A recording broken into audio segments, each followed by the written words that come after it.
नमस्कार, टिभी अन्नपूर्ण समाचारमा स्वागत छ। म शर्मिला सुवेदी। सुरुमा प्रमुख समाचार। रापरबाका निवर्तमान अध्यक्ष कमल थापाद्वारा पार्टीबाट अलग हुने घोषणा। पार्टीमा आफ्ना कुराहरूको सुनवाई नभएपछि अपूर्य निर्णय लिनु परेको गुनासो।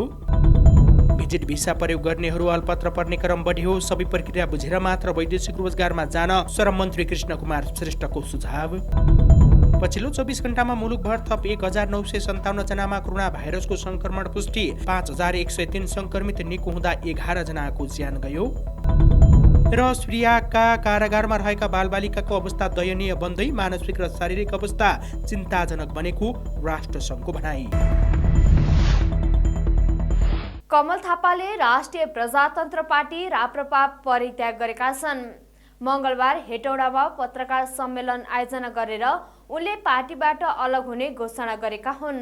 पार्टीमा सैद्धान्तिक विचलन आएको र गलत प्रवृत्तिलाई सुधार गरेर बाँकी क्रियाशील राजनीतिक जीवन पार्टीभित्रै बिताउने चाहना भए पनि सुनवाई नभएकाले आफूले राप्रपा छाडेको उनले बताएका छन्। मङ्सिरको अन्तिम साता भएको पार्टी महाधिवेशनमा अध्यक्षमा पराजित भएसँगै थापा असन्तुष्ट रहँदै आएका थिए। पूर्व अध्यक्ष समेत रहेका थापा नयाँ राजनीतिक दलको घोषणाको तयारीमा रहेका छन्। थापाले पूर्व राजा ज्ञानेन्द्र शाहले महाधिवेशनको निर्वाचन प्रक्रियामा हस्तक्षेप गरेका कारण अध्यक्षमा आफू पराजित भएको आरोप लगाउँदै आएका छन्। पूर्व राजाको भूमिकाको बारेमा पार्टीले छानबिन गर्नुपर्ने र त्यस्तो अवस्था आगामी दिनमा दोहोरिन नदिन पार्टीले ठोस कदम चाल्नुपर्ने थापाको माग रहेको थियो।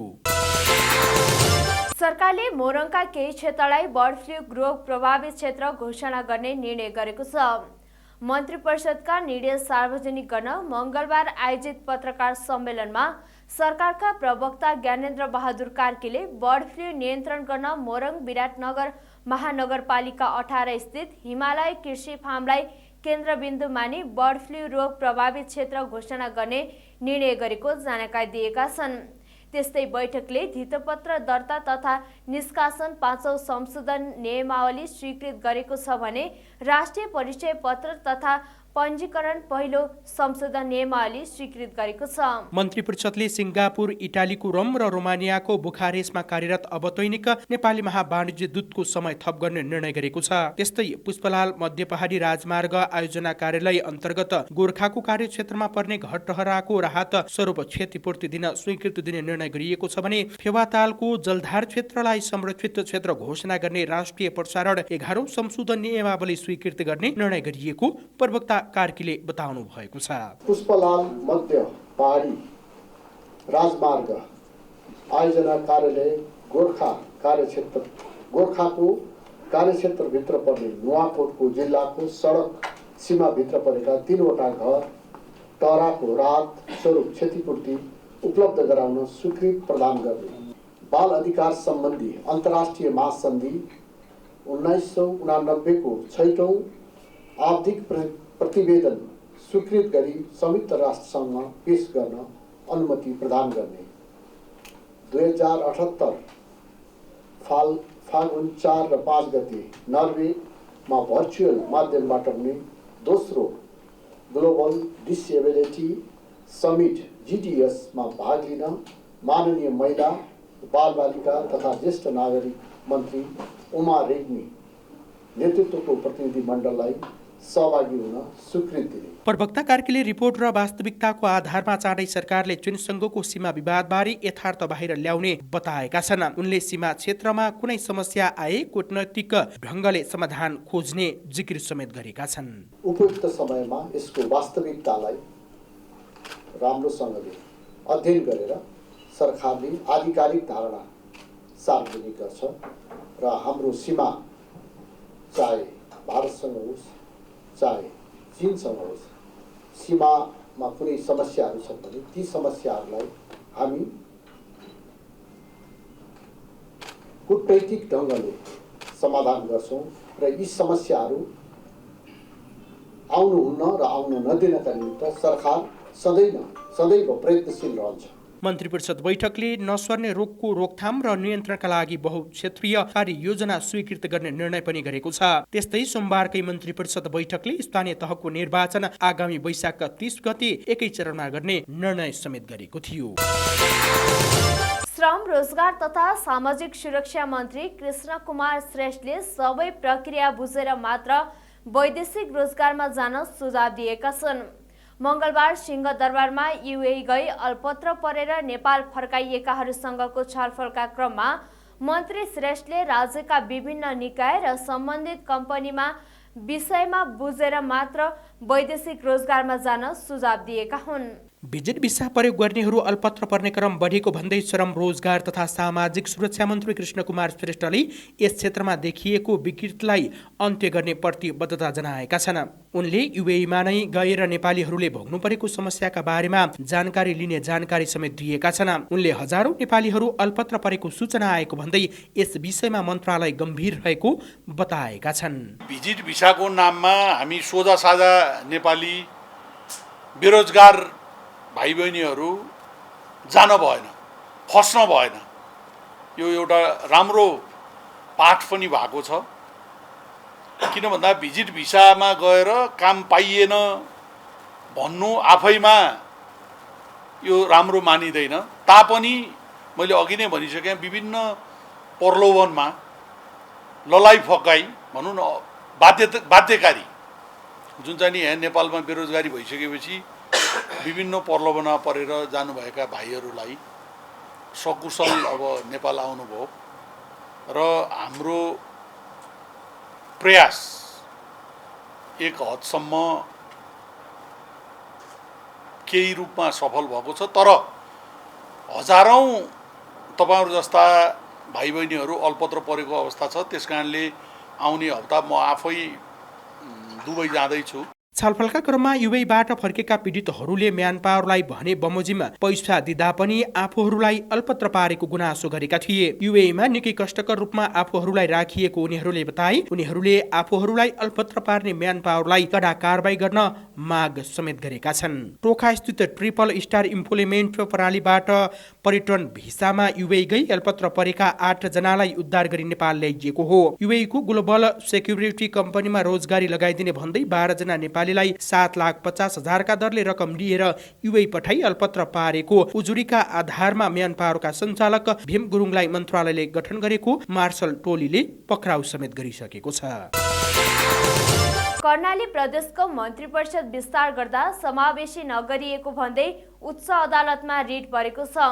मंगलबार अधिवक्ता शेरबहादुर खत्री र इन्सेक अधिकृत टीका विष्टले उच्च अदालत सुर्खेतमा रिट दर्ता गरेका हुन्। संविधानमा उल्लेख गरिएको समावेशी सिद्धान्तलाई लत्ताएर एकलौटी तरिकाले मन्त्री परिषद विस्तार गरिएको भन्दै प्रदेश प्रमुखको कार्यालय र मुख्यमन्त्री तथा मन्त्री परिषदको कार्यालयलाई विपक्षी बनाएर रिट हालिएको हो। संविधानको धारा 168 को 9 मा समावेशी सिद्धान्तका आधारमा प्रदेश सभामा रहेका सदस्य संख्याको 20% भन्दा बढी नहुने गरी मन्त्री परिषद गठन गर्नुपर्ने प्रावधान रहेको छ। नियुक्त भएका मन्त्रीहरूको काम कारबाही रोक्न र समावेशी सिद्धान्तका आधारमा महिला र दलितको प्रतिनिधित्व हुने गरी पुनः मन्त्री परिषद विस्तार गर्न आवश्यक रहेको रिट मार्फत औलाइएको छ। आइतबार 5 जना मन्त्री थपेर कर्णाली प्रदेशको मन्त्री परिषदलाई पूर्णता दिइएको थियो। नेकपा एमालेका पोलिट ब्युरो सदस्य महेश बस्नेतले सभामुख अग्निप्रसाद सापकोटा विरुद्ध महाअभियोगको प्रस्ताव पनि दर्ता हुन सक्ने टिप्पणी गरेका छन्। रिपोर्टर्स क्लब नेपालले आयोजना गरेको साक्षात्कारमा बोल्दै नेता बस्नेतले सभामुखले आफ्नो कदम नसचाए महाअभियोग ल्याउन सक्ने एउटा परिस्थिति सिर्जना हुन सक्ने बताएका हुन्। नेकपा एमालेका पोलिट ब्युरो सदस्य महेश बस्नेतले सभामुख विरुद्ध महाअभियोग प्रस्ताव अघि बढाउनको लागि आफूहरू 100 जना सांसद जुनसुकै बेला हस्ताक्षर गर्न तयार रहेको दावी गरेका छन्। उनले सभामुखले सदनमा अभिभावकीय भूमिका निर्वाह गर्न सक्नुपर्ने धारणा समेत व्यक्त गरेका छन्। त्यस्तै उनले सबैको दबावका कारण सरकारले वैशाखमा नै स्थानीय तहको निर्वाचनको मिति घोषणा गरेको भन्दै यसलाई सफल बनाउनु पर्ने बताएका छन्। हामी सुन्दैछौँ माओवादीका कतिपय नेताहरूको भनाइहरू सुनिँदैछ। 2 महिना अगाडि डेट तोक्नु पर्थ्यो, यो चाहिँ 2 महिना अगाडि नभएको हुनाले कानुनको संशोधन गर्नुपर्छ भन्ने तहका लगायतका असंख्य खालका प्रश्नहरू उठाउने र यसलाई कानुनी रूपमा चुनौती दिएर अदालतमा जाने र अदालत मार्फत फेरि स्थानीय तहको निर्वाचन सार्ने अथवा अरू विविध कारणले सार्ने खालका षड्यन्त्रहरू पनि हुन सक्छन्। यो पाटोमा चाहिँ हामी चनाखो हुनुपर्ने छ र न्यायालयले पनि हामीले के अनुरोध गर्नुपर्ने छ भने लोकतन्त्रलाई सुदृढ गर्नको निमित्त, संविधानलाई मजबुत बनाउनको निमित्त र मुलुकका समृद्धिका सपनाहरू साकार गर्नको निमित्त न्यायालयले जहिले पनि सकारात्मक भूमिका खेलेको छ र खेल्नुपर्छ। अभिभावकको हिसाबले उहाँले भूमिका खेल्नुपर्छ। उहाँले दलहरूको बिचमा पक्षपातपूर्ण व्यवहार देखाउनु हुँदैन। जो माओवादी केन्द्रलाई छुट्टै व्यवहार, मधेसवादी दलहरूलाई छुट्टै व्यवहार र एमालेलाई उहाँले छुट्टै व्यवहार देखाउनु भएको छ। बस्नेतले सत्तापक्ष र सरकारले धारणा बनाएपछि मात्रै एमाले एमसीसीका बारेमा धारणा तय गर्ने जिकिर समेत गरेका छन्। नेपाल कम्युनिस्ट पार्टी एकीकृत समाजवादीसँग निकट कर्मचारीहरूले छुट्टै संगठन खोलेका छन्। मोहन कुमार घिमिरेको संयोजकत्वमा एकीकृत सरकारी कर्मचारी संगठन नेपाल गठन गरिएको मंगलबार काठमाडौँमा पत्रकार सम्मेलन गरी जानकारी दिइएको छ। पत्रकार सम्मेलनमा संगठनका संयोजक घिमिरेले 151 सदस्यीय अधिवेशन आयोजक समिति र 35 सदस्यीय सचिवालय गठन गरिएको जानकारी दिए। एकीकृत सरकारी कर्मचारी संगठन नेपालका संयोजक मोहन कुमार घिमिरेले नेपाल निजामती कर्मचारी संगठनको सट्टा एकीकृत सरकारी कर्मचारी संगठन गठन गरिएको दावी गरेका छन्। प्रदेश संघ र स्थानीय कर्मचारीको छाता संगठन स्थापना भएको र फागुन महिनाभित्र मातहतका कर्मचारी संगठनलाई सरकारी कर्मचारी संगठनमा रूपान्तरण गरिने उनले बताएका छन्। अब हामी फागुन मसान्तभित्र सबै कार्यसमिति मातहत कार्यसमितिहरूलाई एकीकृत सरकारी कर्मचारी संगठनको नाममा रूपान्तरण गर्ने, पुनर्गठन गर्ने, गठन गर्ने अभियान लिएर अगाडि बढेका छौँ।